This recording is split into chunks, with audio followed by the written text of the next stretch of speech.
नमस्ते सभी को। मैं ओम प्रकाश स्वामी, सहायक आचार्य भौतिक विज्ञान, government college Rourkela sir. BSc second year की क्लास में फिर से हाजिर हूँ। आप सभी का हार्दिक अभिनंदन और स्वागत है। बीएससी सेकेंड ईयर फिजिक्स में जो फर्स्ट पार्ट अपने उष्मागतिकी और सांख्यिकी भौतिकी, इसमें 2-3 लेक्चर पहले डिलीवर हो चुके हैं, लेकिन उनको रिकॉल अपन करते हुए दोबारा से यूनिट फर्स्ट अपन स्टार्ट करते हैं, जो कि उष्मागतिकी का सांख्यिकी आधार है। बेसिक मैथमेटिक्स से लेते हुए और सॉलिड स्टेट फिजिक्स का कुछ पोर्शन इसमें आएगा। तो सबसे पहले इसमें जो चीज है वो है प्रायिकता, प्रोबेबिलिटी।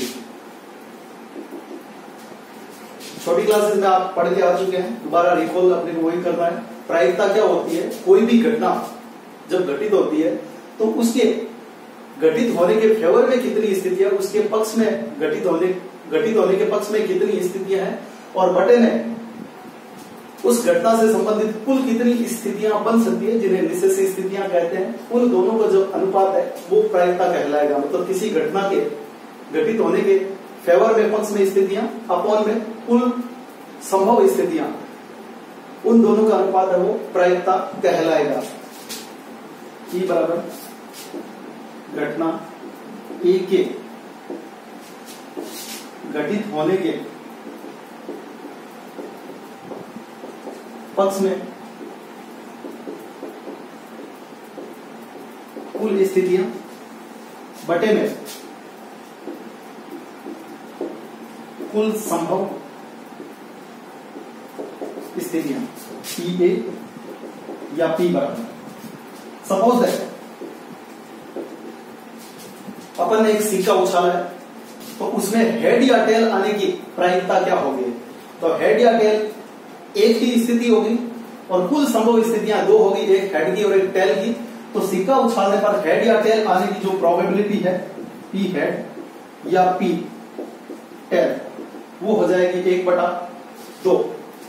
इसी प्रकार से अपन ने एक एग्जांपल लिया है कि ताश की एक गड्डी में से एक पत्ता खींचा जाता है और वो पत्ता काले रंग का है।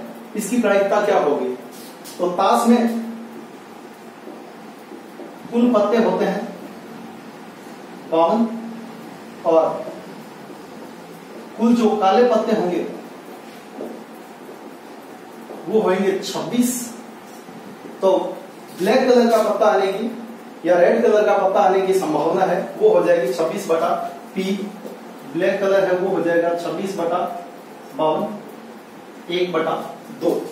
इसी हिसाब से लाल रंग के पत्ते आने की प्रायिकता भी 26/52 हो जाएगी। अब नेक्स्ट एक एग्जांपल और देते हैं इसमें।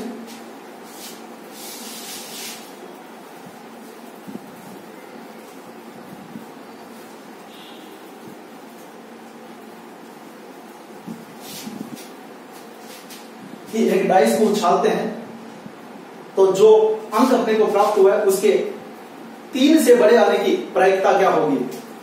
डाइस को उछालने पर 3 से बड़ा अंक आने की प्रायिकता। तो 3 से बड़े जो अंक है वो है 4, 5 और 6। मतलब कितने हो गए? 3 हो गए। कुल स्थितियां जो संभव है वो कितनी है? 1, 2, 3, 4, 5, 6 है। तो प्रायिकता हो जाएगी 3 से बड़े अंक की 3/6, 1/2।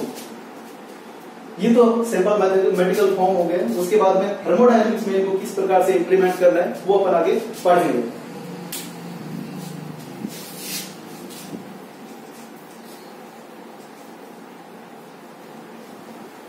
थर्मोडायनेमिक्स में क्या है? अपने कोई भी मटेरियल है, कोई भी पदार्थ है, उनमें अणुओं की या परमाणुओं की संख्या या नाभिकों की संख्या क्या होती है? बहुत ज्यादा होती है। 1 ग्राम पदार्थ के अंदर परमाणुओं की संख्या अवोगाद्रो संख्या के बराबर होती है। मतलब 10⁻23 के करीब उसमें नंबर ऑफ पार्टिकल्स होते हैं। तो इतने पार्टिकल्स और उनकी सारों की एनर्जी है वो 0 से लेकर मैक्सिमम एनर्जी के बीच में कितनी भी हो सकती है। तो अलग अलग एनर्जी लेवल में अलग अलग नंबर ऑफ पार्टिकल्स मौजूद होंगे। तो उनको किस प्रकार से क्लासिफाई करना है, उनको किस प्रकार से डिस्ट्रीब्यूट करना है, वो अपने थर्मोडायनेमिक्स के अंतर्गत आता है। तो एक छोटा सा एग्जांपल अपन लेते हैं कि n कणों को दो बॉक्स में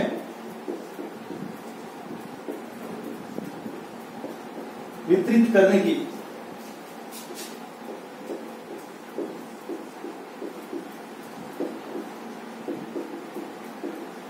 प्रायिकता क्या होगी। देखिए, बॉक्स 2 है और कण n है। n कणों को इन दो बॉक्स के अंदर अपने को डिस्ट्रीब्यूट करना है, तो कुल संभव स्थितियां कितनी हो जाएगी?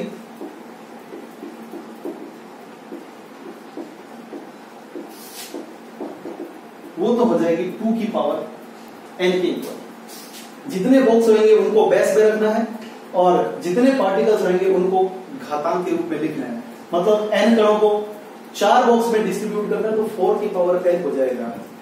10 बॉक्स में डिस्ट्रीब्यूट करना है तो 10 की पावर n हो जाएगा। जितने भी कण है उनकी पावर ऊपर लिखनी है और जितने बॉक्स है उनको अपने को बटे में रखना है। अब अपन ये मान रहे हैं 2 बॉक्स A है, ये 2 बॉक्स दिए थे, माना 2 बॉक्स A एवं B है। अब बॉक्स A में R कण है, पीछे बच के n माइनस R कण वो बॉक्स B के अंतर्गत है, जो बॉक्स B के अंदर है। तो A के अंदर कितने कण हैं? R कण हैं। टोटल कितने कण थे? n थे।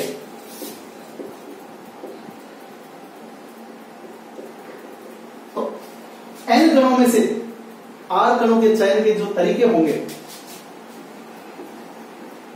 n कणों में से R कणों के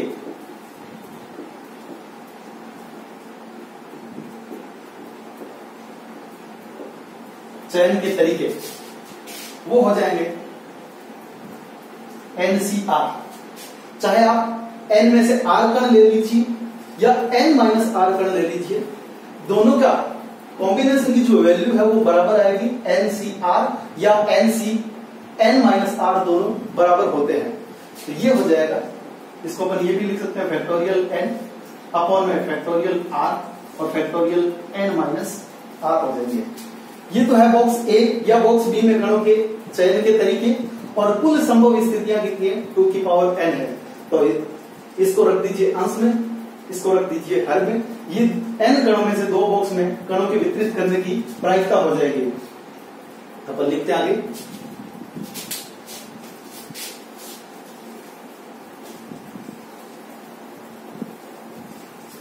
अतः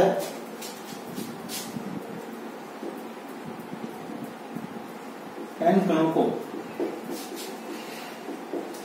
2 बॉक्स में वितरित करने की प्रायिकता ये हो जाएगी PR और n माइनस R लिख रहा हूं। बॉक्स A में R और B में n माइनस R कण है, ये हो जाएंगे NCR अपॉन में फैक्टोरियल 2 की पावर n या n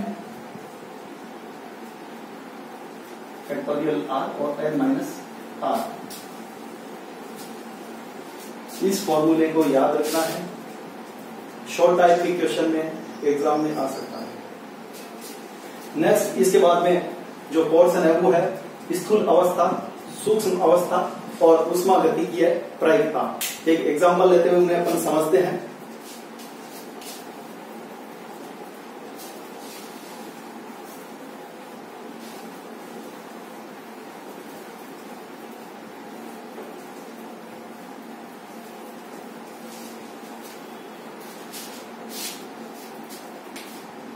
एक तो डेफिनेशन ये आ सकती है ऊष्मागतिकीय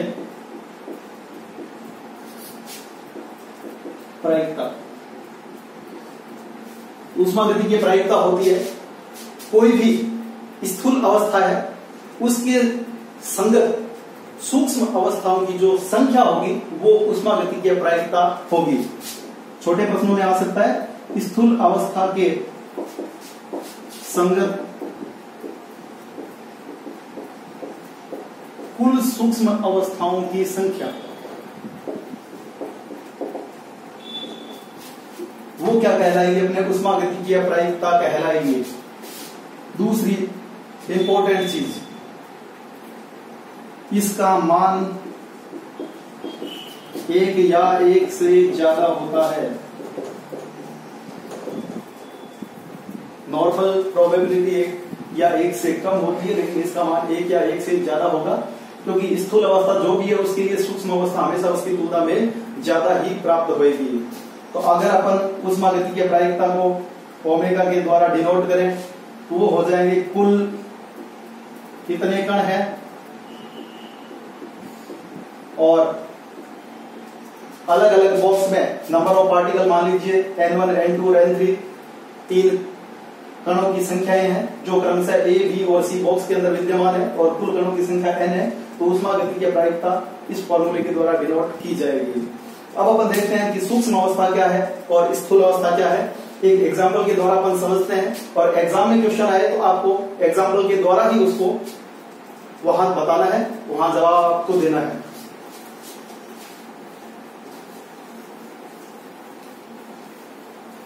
तो अपन ने माना है कि एक सिस्टम है, उसमें 2 बॉक्स हैं और 4 कण है, अपन ने A B C D लिए हैं।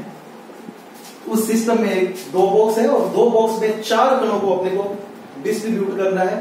तो उनके क्या तरीके हो सकते हैं, देखो ये हो सकता है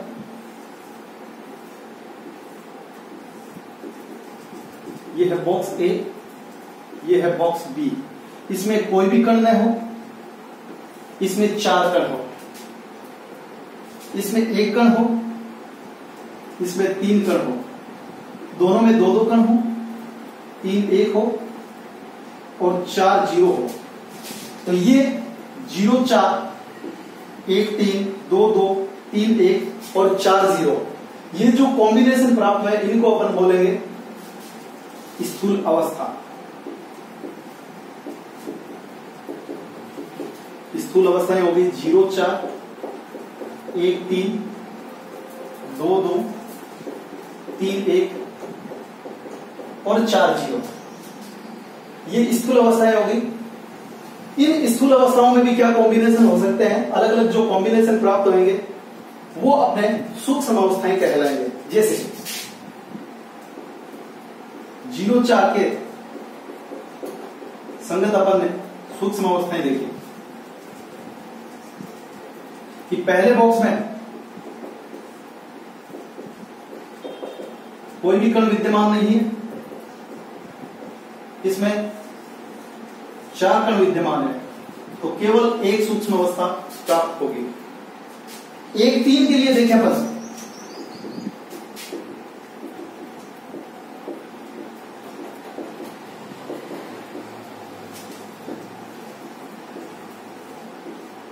बॉक्स A B, इसमें A है, इसमें B C D है, इसमें B है, इसमें A C D है, इसमें C है, A B और D है, इसमें D है, इसमें A B C है। तो कुल कितनी सूक्ष्म अवस्थाएं प्राप्त हो गई अपने को? 4 सूक्ष्म अवस्थाएं प्राप्त हो गई है। और फॉर्मूले के द्वारा भी अपन निकाल सकते हैं। फॉर्मूला अपने पास था W बराबर फैक्टोरियल n अपॉन में n1 n2, क्योंकि 2 ही बॉक्स है, इसमें कुल कण है 4, पहले बॉक्स में 0, अगले बॉक्स में 4, इसका मान कितना आ गया? 1 आ गया, और 1 की अवस्था अपने को प्राप्त है। इसके लिए देखें अपन, तो कुल कण है 4, पहले बॉक्स में 1 कण, अगले बॉक्स में 3 कण, तो फैक्टोरियल 4 को लिख सकते हैं 4 फैक्टोरियल 3, कितनी आ गई? 4 आ गई। इस एग्जांपल के द्वारा मेरे अपने शो किए कि 4 आएगी। इसी हिसाब से 2 2 के लिए सूक्ष्म अवस्थाओं की संख्या 6 हो जाएगी, इसके लिए 4 हो जाएगी और इसके लिए 1 हो जाएगी। बाकी अपन नेक्स्ट लेक्चर में पढ़ेंगे। Thank you.